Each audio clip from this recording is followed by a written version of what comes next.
अपने जवानों को नहीं बचा पा रहा है अमेरिका। सही सुना आपने, अपने जवानों को अमेरिका ईरान से नहीं बचा पा रहा है। इसकी पूरी तफसील, पूरा विस्तार इस वीडियो के जरिए आपको देंगे कि आखिर इसके पीछे की वजह क्या है और आखिर क्यों अमेरिका ईरान से अपने सैनिकों को नहीं बचा पा रहा है। दरअसल कुछ ऐसी प्रोसेस हुआ है, कुछ ऐसी घटना घटित हुई है जिससे ये कहना लाजमी हो गया है कि ईरान से अमेरिका अपने सैनिकों को नहीं बचा पा रहा है। थार्ड और आयरन डोम भी नहीं आ रहा है काम। ईरान का सूरमा बना रहा चूरमा, अब तो जवानों को भी नहीं बचा पा रहा है अमेरिका, क्योंकि इसलिए ईरान लगातार खाड़ी इलाकों में अमेरिकी मिलिट्री ठिकानों को निशाना बना रहा है।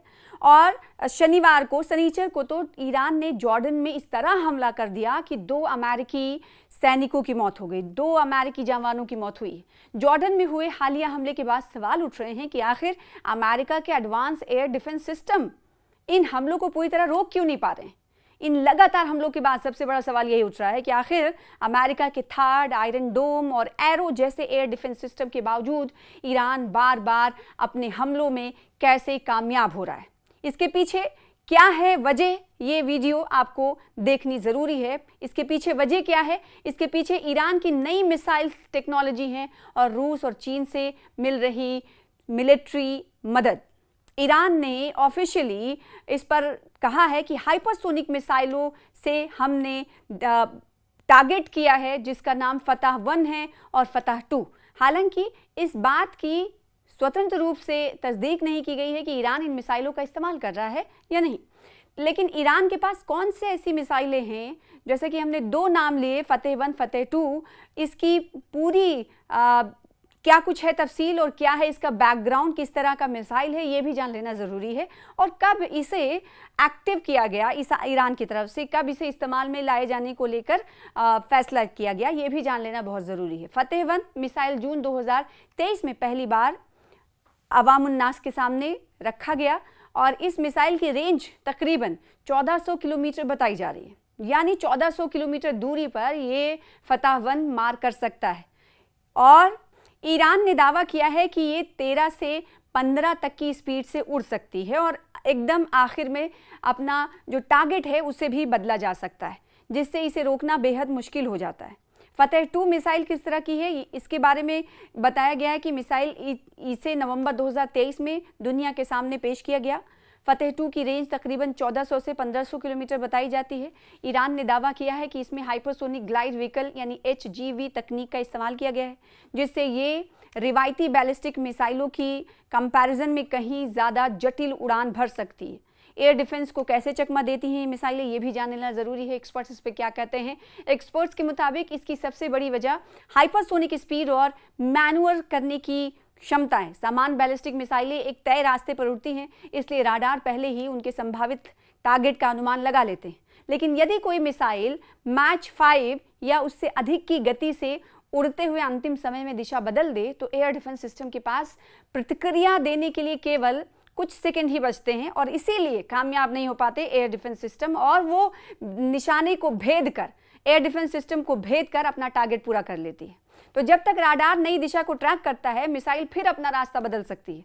इतना ही नहीं, अब आप अंदाज़ा लगा सकते हैं कि कोई मिसाइल टारगेट पॉइंट A तय किया गया है, लेकिन मिसाइल जाते जाते फ्रैक्शन ऑफ सेकेंड में टारगेट B की तरफ मुड़ जाए तो ऐसे में जो दुश्मनों का एयर डिफेंस सिस्टम है वो भी काम करना बंद कर देता है।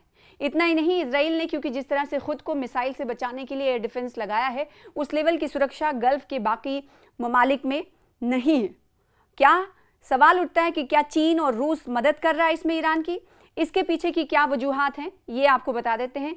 मार्च 2026 में प्रकाशित वॉल स्ट्रीट जर्नल की रिपोर्ट के अनुसार रूस ईरान को सैटेलाइट इमेजिनरी और एडवांस ड्रोन टेक्नोलॉजी उपलब्ध करा रहा है, जिससे अमेरिकी सैन्य ठिकानों की बेहतर पहचान और टारगेटिंग संभव हो रही है। मार्च में कार्नेगी एंडाउमेंट की रूसी सैन्य विशेषज्ञ द्वारा मासिकोट ने कहा था कि ईरान के पास अपने सैन्य उपग्रह सीमित हैं, इसलिए रूसी सैटेलाइट इमेजिनरी उसके लिए बेहद अहम है। यूक्रेन के राष्ट्रपति व्लादिमीर पुतिन ज़ेलेंस्की ने भी दावा किया था कि मार्च के अंत में आखिर में केवल 10 दिनों के अंदर रूसी सैटेलाइट्स ने 11 ममालिक में 46 मिलिट्री ठिकानों की तस्वीरें ली हैं। इनमें Diego Garcia, Kuwait airport, Saudi Arab का प्रिंस सुल्तान एयरबेस और कतर का अल उदैद एयरबेस जैसे प्रमुख अमेरिकी ठिकाने शामिल हैं। यानी ये वो ठिकाने जहां पर अमेरिका ने अपने मिलिट्री बेसिस बना रखे हैं और उसको टारगेट करने को लेकर अब ईरान जो है पूरी तरीके से सक्षम नहीं बल्कि ईरान ऐसे टारगेट को अपना रहा है, इसीलिए अमेरिका अपने जवानों को बचा नहीं पा रहा है। रूस इसलिए मदद देता है क्योंकि उसे यूक्रेन युद्ध में ईरान से ड्रोन मिल रहे हैं। वहीं जितना अमेरिका ईरान के खिलाफ फंसा रहेगा उतना ही वो यूक्रेन पर कम ध्यान देगा। तो रूस और ईरान, यूक्रेन और अमेरिका के बीच क्या कुछ चल रहा है और किस वजह से ये देश एक दूसरे का साथ देते हैं या एक दूसरे के खिलाफ रहते हैं, इस पूरी वीडियो के जरिए आपने तफसील हासिल की। तो अमेरिका अपने जवानों को इसलिए नहीं बचा पा रहा है क्योंकि ईरान के पास कुछ ऐसी मिसाइल्स हैं जिन्हें सार्वजनिक किया जा चुका है। उनके पास पावर क्षमता ये है कि दुश्मनों के एयर डिफेंस सिस्टम को आसानी से भेद लेता है, इसीलिए अमेरिकी जवान कई मारे गए।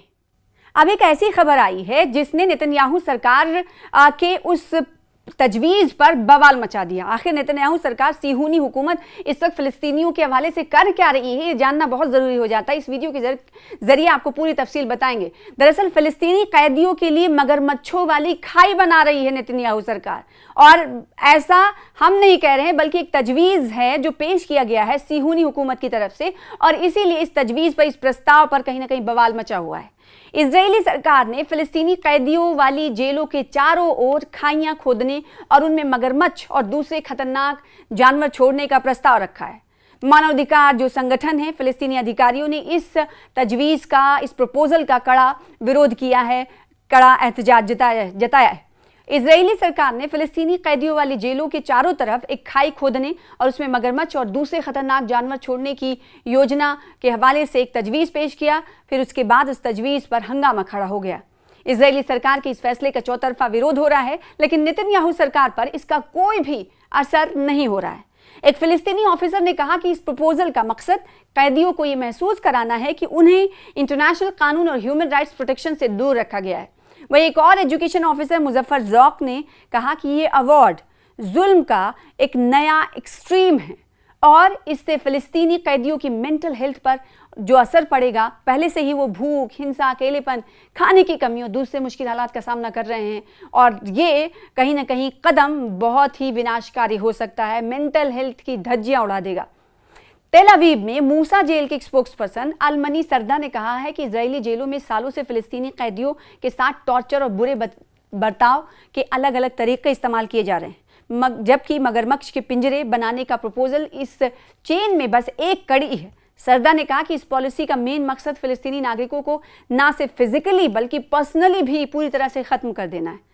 फिजिकली तो खाने पीने के लिए चीज़ें ना मिलने की वजह से, भूख से और न्यूट्रिशन ना पाने की वजह से लोग फिजिकली तो कमज़ोर हो ही रहे हैं, मेंटली भी उन्हें वीक करने की कोशिश के तौर पर इसे देखा जा रहा है। सरकार एक प्लान बना रही है। इस प्लान में क्या कुछ करने वाली है सरकार, पूरी तफसील आपको देते हैं।